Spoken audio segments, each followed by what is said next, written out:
লন্ডনে পলাতক আসামি তারেক রহমান গণ অভ্যুত্থান ঘটিয়ে শ্রীলঙ্কান স্টাইলে প্রধানমন্ত্রীর বাড়ি দখল করার টার্গেট করেছিল বলে দাবি করেছেন আওয়ামী লীগের সাধারণ সম্পাদক ওবায়দুল কাদের। রোববার দুপুরে ঢাকা জেলা আওয়ামী লীগ কার্যালয়ে দুস্থদের মাঝে খাদ্য বিতরণ অনুষ্ঠানে এ দাবি করেন তিনি।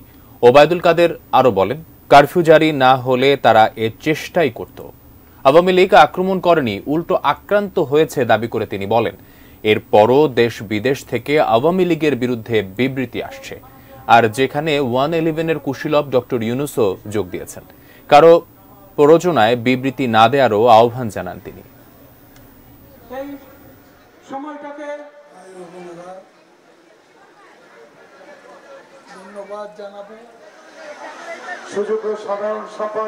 ক্ষমতার জন্য আজকে লন্ডনে পলাতক